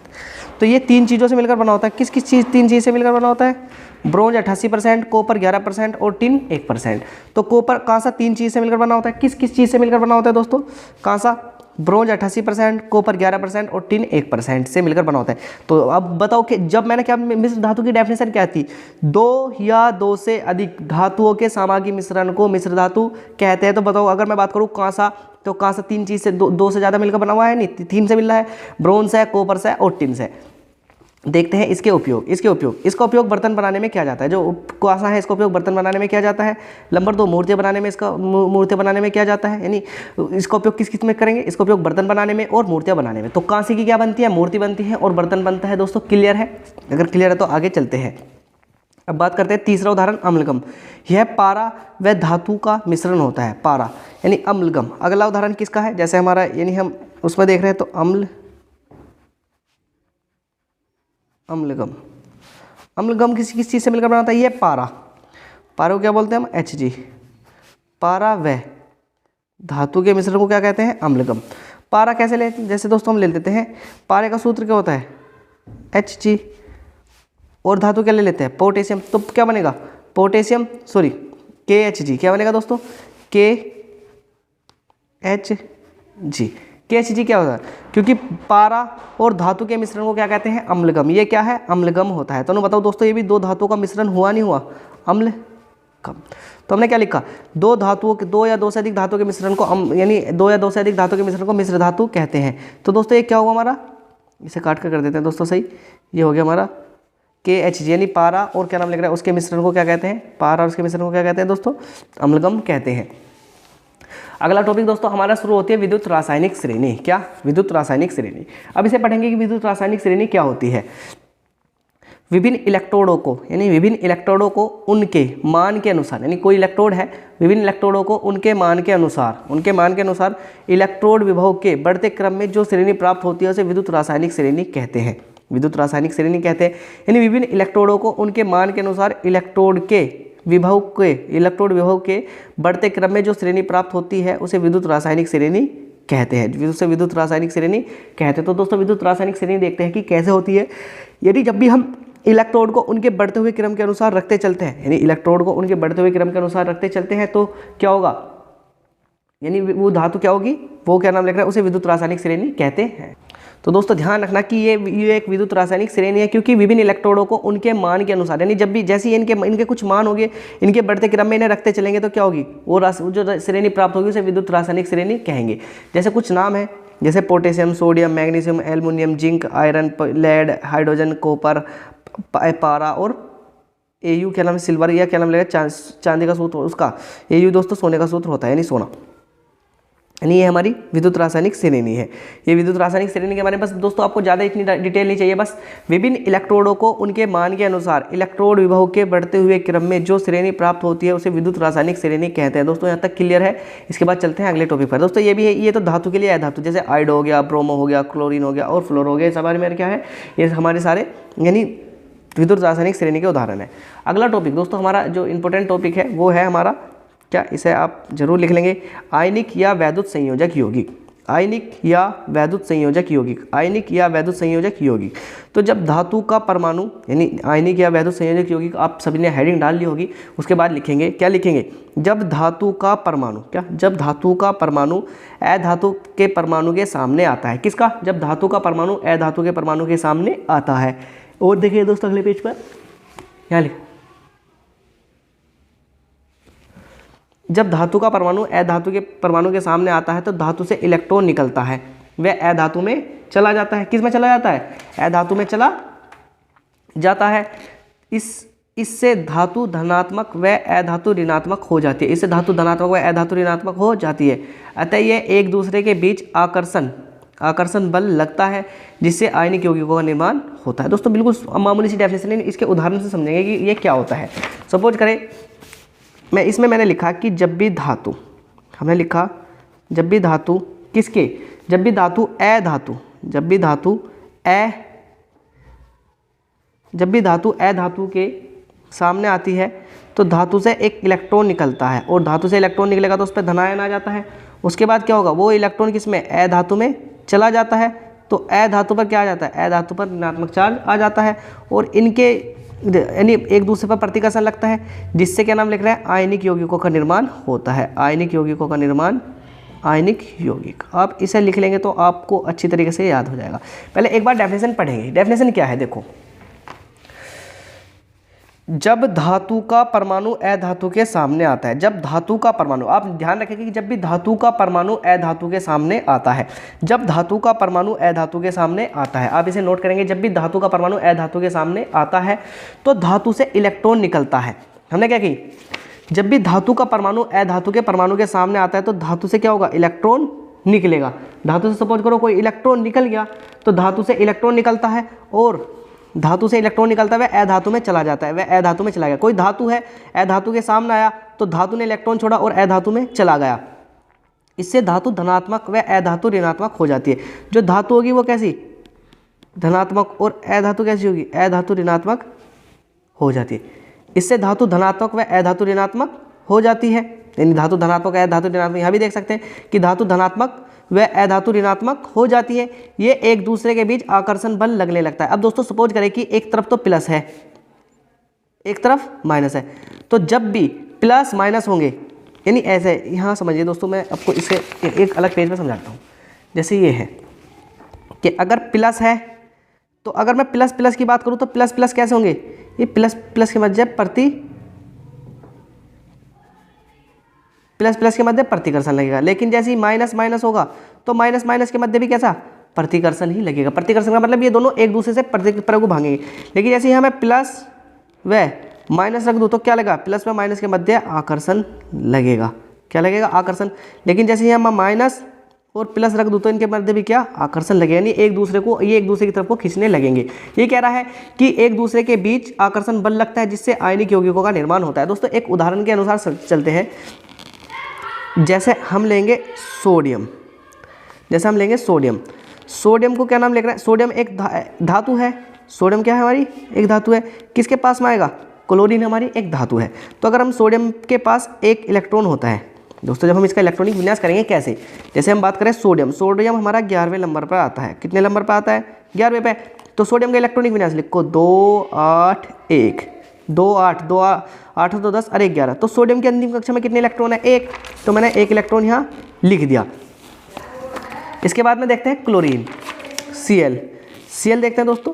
Cl के पास कितने इलेक्ट्रॉन है, Cl के पास हमारे 17 इलेक्ट्रॉन है। तो इसका इलेक्ट्रॉनिक विन्यास 2 8 7 होता है। तो Cl की अंतिम कक्षा में कितने इलेक्ट्रॉन है, 7 इलेक्ट्रॉन है भाई। 8 और 2 10 और 10 और 7 17। तो अंतिम कक्षा में क्या होंगे, 7 इलेक्ट्रॉन होंगे। तो दोस्तों मैं 7 इलेक्ट्रॉन ऐसे बना लूँ, 7 इलेक्ट्रॉन ऐसे बना लिए।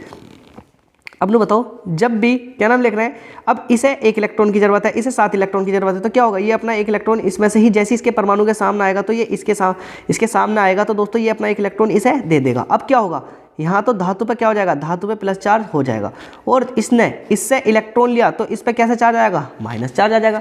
जितने इलेक्ट्रॉन लेंगे इतने ही चार्ज आएंगे। इसने 1 इलेक्ट्रॉन दिया, 1 प्लस चार्ज आया, इसने Cl माइनस हुआ, तो यानी Cl माइनस से कितने हुए, Cl ने एक इलेक्ट्रॉन ग्रहण करा तो Cl पे एक माइनस चार्ज आ गया। तो अब इन दोनों के बीच में एक आकर्षण बल लगेगा, नहीं इन्हें दोनों को एक दूसरे की तरफ खींचने लगेगा और एक आयनिक यौगिक का निर्माण होगा, जैसे बोलते हैं NaCl। जैसे क्या बोलते हैं NaCl। तो दोस्तों यही हमारा एक आयनिक यौगिक है। एक बार और समझिए दोस्तों, बिल्कुल क्लियर कर लीजिए कि जब भी धातु का परमाणु अधातु के परमाणु के सामने आता है तो धातु के परमाणु से एक इलेक्ट्रॉन निकलता है, इस वजह से उस पर धनात्मक चार्ज आ जाता है और वह इलेक्ट्रॉन अधातु में चला जाता है, इसलिए अधातु पर ऋणात्मक चार्ज आ जाता है और इन दोनों के मध्य एक आकर्षण बल कार्य करने लगता है, जिससे आयनिक यौगिक का निर्माण होता है।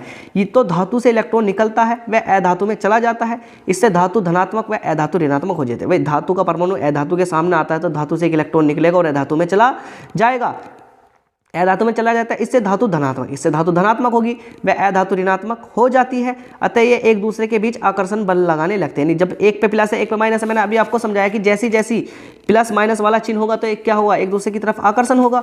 तो क्या होंगे, दोनों एक दूसरे की तरफ आकर्षण करने लगे, एक दूसरे के बीच आकर्षण बल लगता है, जिससे आयनिक यौगिकों का निर्माण होता है, जिससे आयनिक यौगिक बन गया। NaCl हमारा एक आयनिक यौगिक का निर्माण हो गया।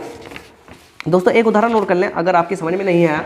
जैसे दोस्तों हमारा कैल्शियम, क्या लेंगे, कैल्शियम। हमारा कैल्शियम क्या दोस्तों, कैल्शियम हमारा एक धातु है और ऑक्सीजन क्या हमारा, ऑक्सीजन हमारा एक अधातु है। कैल्शियम क्या हमारा एक धातु है और ऑक्सीजन क्या हमारा एक अधातु है। तो दोस्तों जो कैल्शियम की जो है, कैल्शियम की अंतिम कक्षा में 2 इलेक्ट्रॉन होते हैं और ऑक्सीजन की अंतिम कक्षा में दोस्तों ऑक्सीजन का जो इलेक्ट्रॉनिक विन्यास होता है, नहीं मैंने लिख लिया कि 6, यानी hydrogen, helium, lithium, borane, boron, carbon, nitrogen, oxygen, यानी ऑक्सीजन की अंतिम कक्षा में 6 इलेक्ट्रॉन होते हैं, 2 2 4 2 6, मैंने ऐसे रख लिए। तो ये धातु है तो ये क्या होगा, इसे अपना इलेक्ट्रॉन देगा तो क्या होगा, इस पे Ca पे 2 प्लस के चार्ज आ जाएंगे। क्यों प्लस के चार्ज आएंगे, क्योंकि इसने 2 इलेक्ट्रॉन अपने त्यागे हैं। फिर क्या होगा, ऑक्सीजन पे कितने माइनस चार्ज आएंगे, 2 चार्ज आएंगे। ऑक्सीजन पे 2 चार्ज क्यों आए, क्योंकि ऑक्सीजन दो इलेक्ट्रॉन क्या करे, ऑक्सीजन 2 इलेक्ट्रॉन ग्रहण करे हैं और किसका निर्माण होगा, फिर यहाँ निर्माण हो जाएगा कैल्शियम CaO, कैल्शियम ऑक्साइड का निर्माण होगा, जो कि हमारा एक आयनिक यौगिक है।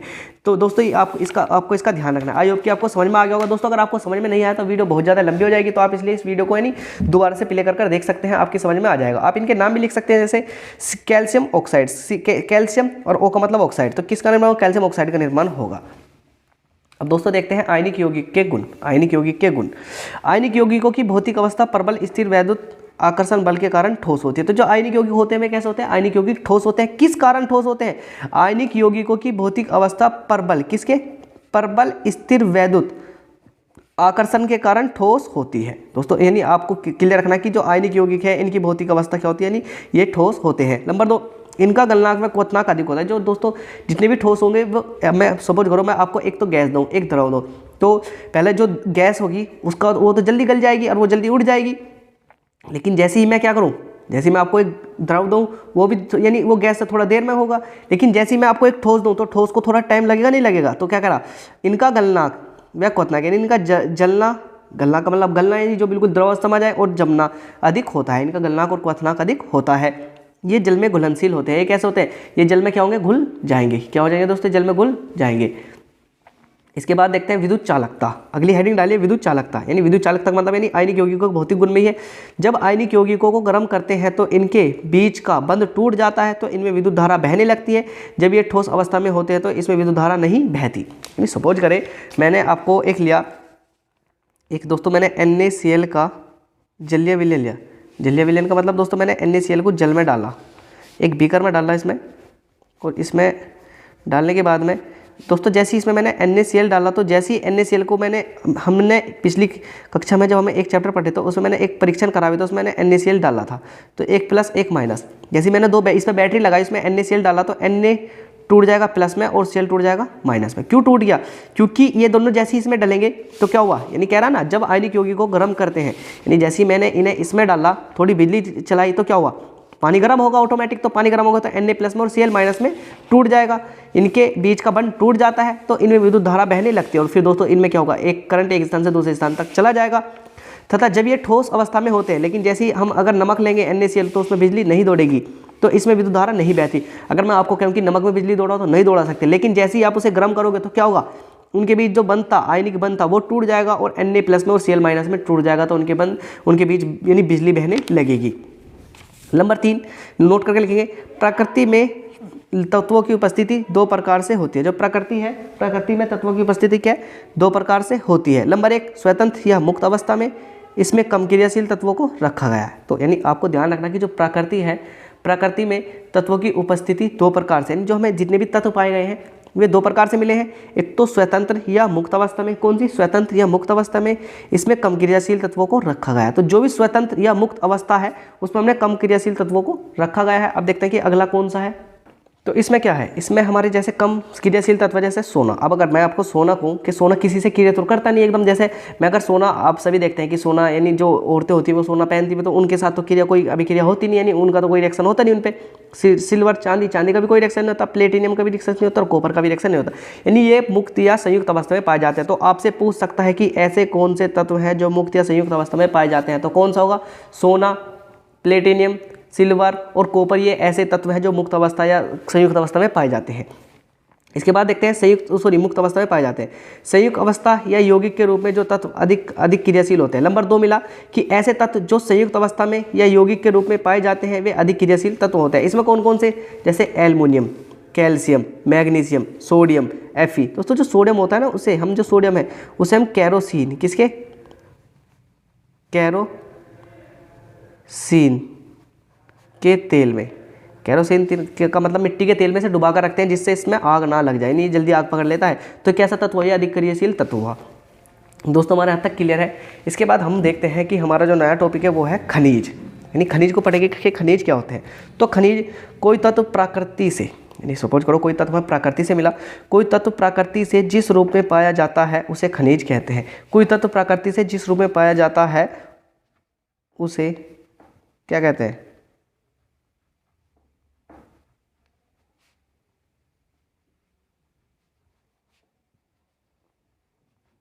उसे खनिज कहते हैं। कोई तत्व प्रकृति से जिस रूप में पाया जाता है उसे खनिज कहते हैं। दोस्तों क्लियर है। जैसे कॉपर पाइराइड, CuFeS2। दोस्तों इसका ध्यान रखना, ये इंपॉर्टेंट है। क्या है ये हमारा, इंपॉर्टेंट है। CuFeS2, CuFeS2 क्या होता है, वह कॉपर पाइराइड का सूत्र है जो कि बहुत ज़्यादा इंपॉर्टेंट है। तो कॉपर पाइराइड का आपसे सूत्र पूछ लेता है कि किसी खनिज का नाम लिखो या किसी अयस्क का नाम लिखो, यानी कॉपर पाइराइड को हम उसकी जगह लिख का सकते हैं अयस्क। जिस खनिज से शुद्ध धातु प्राप्त करना आसान हो उसे अयस्क कहते हैं। जैसे दोस्तों में खनिज मिला, उससे जब हम शुद्ध धातु प्राप्त कर लेंगे तो उसे क्या कहेंगे, अयस्क कहेंगे। तो जिस खनिज से शुद्ध धातु प्राप्त करना आसान हो उसे खनिज कहते हैं। प्रकृति से कोई चीज़ मिली, खनिज, उससे हमने शुद्ध धातु प्राप्त करी, अयस्क। प्रकृति से कोई चीज़ मिली, खनिज, उससे हमने शुद्ध धातु प्राप्त करी, अयस्क। अब दोस्तों अगली हेडिंग डालिए कि अयस्क के प्रकार। दोस्तों अयस्क के प्रकार कौन कौन से होते हैं, तो मैंने अब अयस्क के प्रकार नोट कर लीजिए। अयस्क के प्रकार, तो अयस्क के प्रमुख रूप से 6 प्रकार होते हैं। जो अयस्क होता है मुख्य रूप से 6 प्रकार का होता है। कौन कौन से 6 प्रकार होते हैं, नंबर 1 प्राकृतिक अयस्क, यानी प्राकृतिक का मतलब जो प्रकृति में पाया जाता है। नंबर 2 ऑक्साइड अयस्क, जो ऑक्साइड यानी जो ऑक्साइड के रूप में पाया जाता है। नंबर 3 कार्बोनेट अयस्क, सल्फेट अयस्क, सल्फेट अयस्क जिसमें सल्फेट के अणु पाए जाते हैं। नंबर 4 कार्बोनेट अयस्क, नंबर 5 क्लोराइड अयस्क और नंबर 6 अन्य अयस्क। ये दोस्तों 6 प्रकार के अयस्क आप अपनी कॉपी में जरूर नोट करेंगे। यानी एक बार वो ध्यान दें अयस्क के प्रमुख रूप से 6 प्रकार, यानी जो अयस्क है वो हमारे 6 प्रकार के हैं। कौन कौन से, प्राकृतिक अयस्क। प्राकृतिक अयस्क का मतलब जो हमें प्रकृति से प्राप्त हो, जैसे प्लेटिनियम, कॉपर, ये हमें किससे, प्राकृतिक से प्राप्त होते हैं। मैंने अभी ऊपर भी उदाहरण लिखवाया था जब देख रहे थे कि तत्वों की प्रकृति 2 प्रकार से होती है, संयुक्त या मुक्त अवस्था में। तो इसमें प्लेटिनियम और कॉपर का उदाहरण है नहीं है, तो ये कैसे अयस्क हमारे, यानी प्राकृतिक अयस्क है। कुछ अयस्क ऐसे हैं जो हमें ऑक्साइड के रूप में मिलते हैं, जैसे एल्युमिनियम ऑक्साइड, हाइड्रोजन, क्योंकि हाइड्रोजन के पीछे ओ लग रहा तो ऑक्साइड होगा, ऑक्सीजन है तो ऑक्सीजन के पीछे ओ लग रहा, यानी आयरन है उसके पीछे ओ लग रहा तो आयरन ऑक्साइड होगा। तो ये कैसे तत्व है, ये ऐसे तत्व हैं जो हमें ऑक्साइड के रूप में पाए जाते हैं। तो दोस्तों आप इनको भी, ये नहीं तत्करा, ये अयस्क है जो हमें ऑक्साइड के रूप में पाए जाते हैं। उसके बाद में देखते हैं सल्फेट अयस्क। सल्फेट अयस्क का मतलब सल्फाइड के रूप में पाए जाते हैं, जैसे कॉपर, फेरस, सल्फाइड, यानी ये सल्फाइड के, सल्फेट अयस्क है, सल्फाइड अयस्क इन्हें बोलते हैं। ऐसी दोस्तों ये सल्फाइड नहीं, सल्फाइड है, सल्फाइड अयस्क, आप इसे सल्फाइड अयस्क नोट करेंगे। दोस्तों गलत लिखा गया, इसे आप सल्फाइड अयस्क के रूप में नोट करेंगे। उसके बाद में कार्बोनेट अयस्क। कार्बोनेट का अयस्क का मतलब FeCO3, यानी इनके पीछे CO3 जुड़ा मिलेगा। आपको क्या मिलेगा, इनके पीछे CO3 जुड़ा मिलेगा। इनके पीछे जो भी सल्फाइड अयस्क है उनके पीछे S मिलेगा, जो ऑक्साइड अयस्क है उनके पीछे O3 यानी O मिलेगा जुड़ा हुआ। तो ये हमारे कार्बोनेट अयस्क के तक है। इसके बाद में क्लोराइड अयस्क। क्लोराइड अयस्क। क्लोराइड का मतलब इनके पीछे Cl जुड़ा मिलेगा, जैसे AgCl, NaCl, FeCl, यानी ये सारे क्या है हमारे क्लोराइड अयस्क के उदाहरण है। तो आप क्लोराइड अयस्क के उदाहरण भी नोट करेंगे।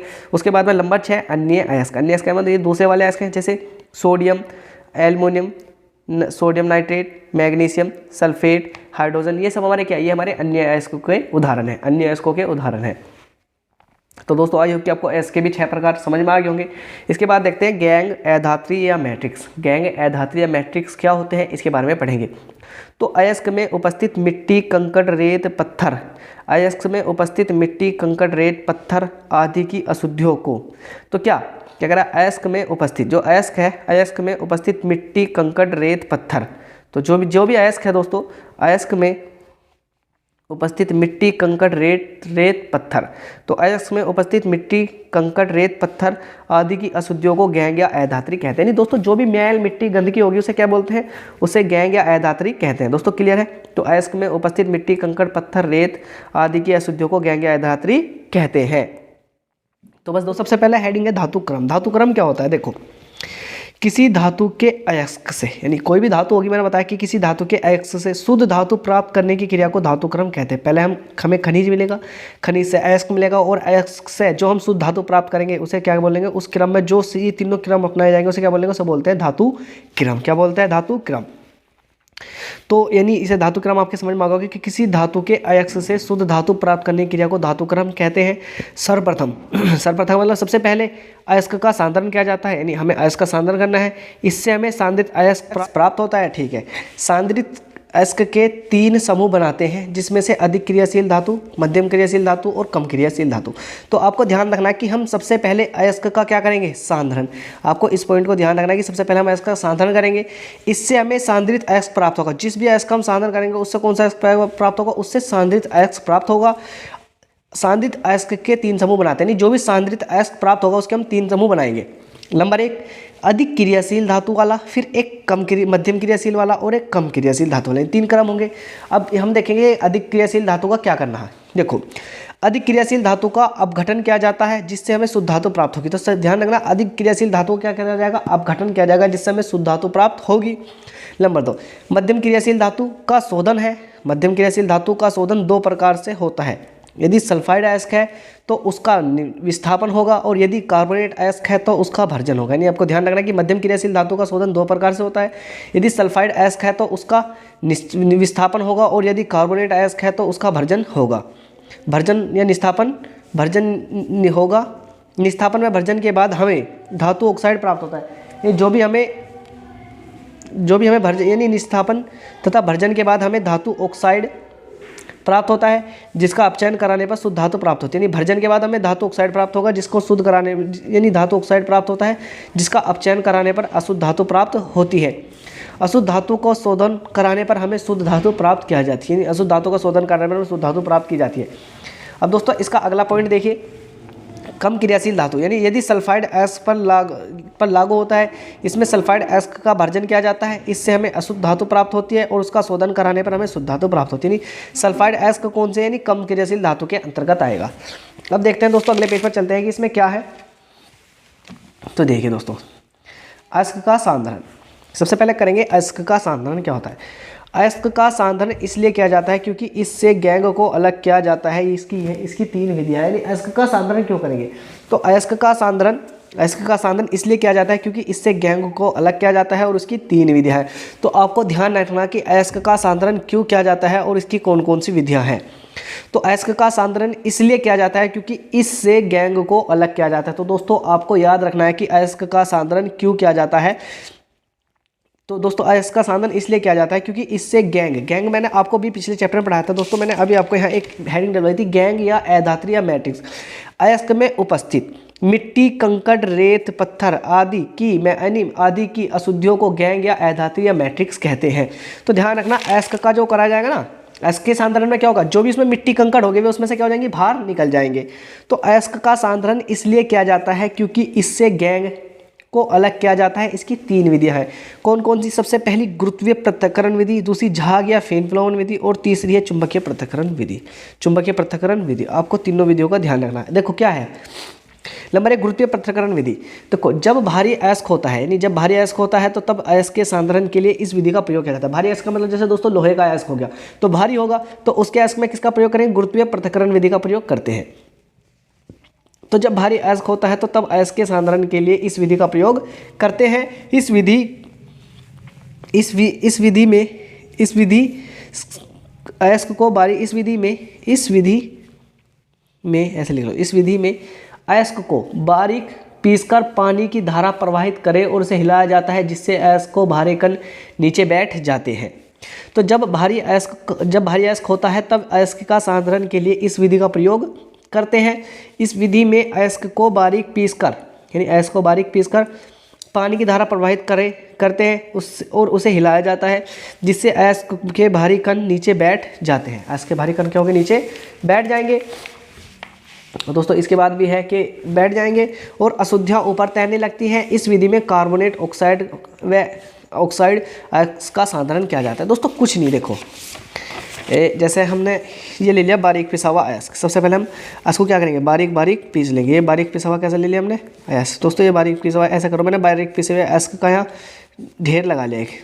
दोस्तों क्या कर लिया हमने, ढेर लगा लिया। अब इधर से तेज का मतलब दोस्तों तेज पानी की फुहार छोड़ी जाएगी।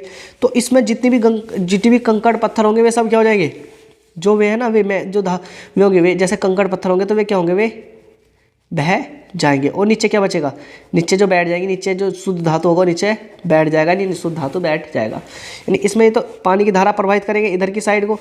ये अशुद्ध अयस्क है, अशुद्ध अयस्क।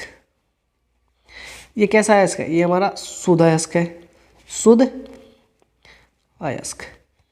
ये हमारा कैसा शुद्ध अयस्क है।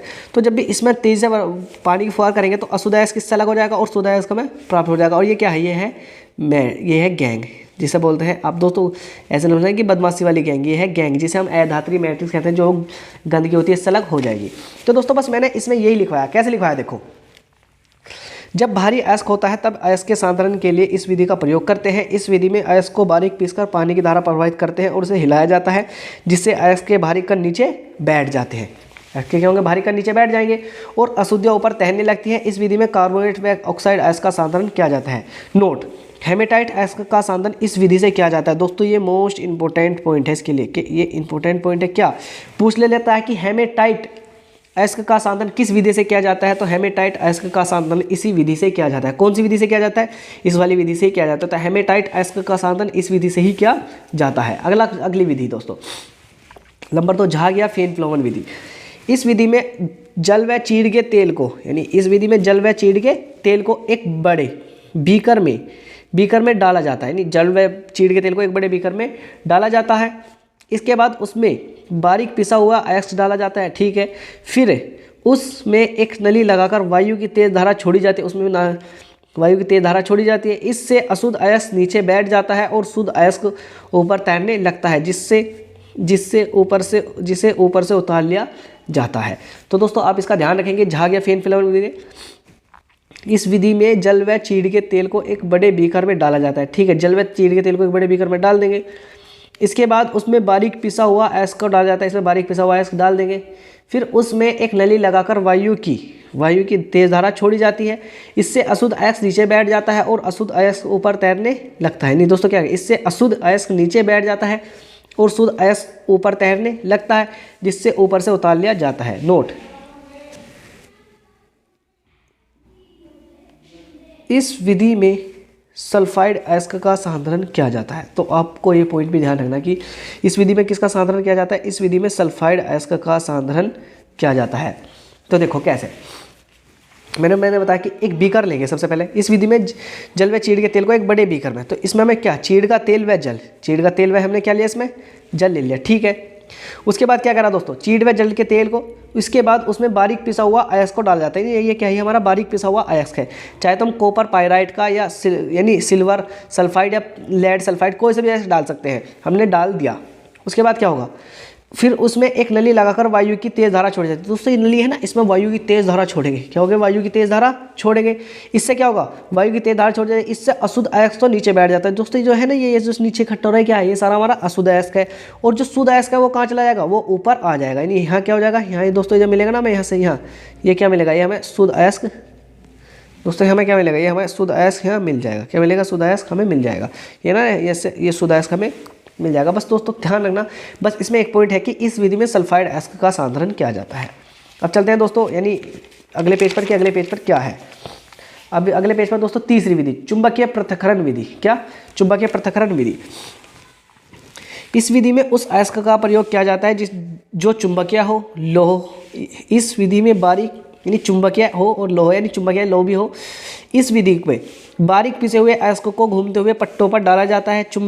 जो चुंबकीय अयस्क होता है वो इस पट्टे पर चिपककर एक तरफ गिर जाता है, और अणु चुंबकीय होता है वह पट्टे से दूर गिर जाता है। दोस्तों कुछ नहीं, देखो कैसे अयस्क है, ये एक चैन है, इस तरह से घूमती रहेगी।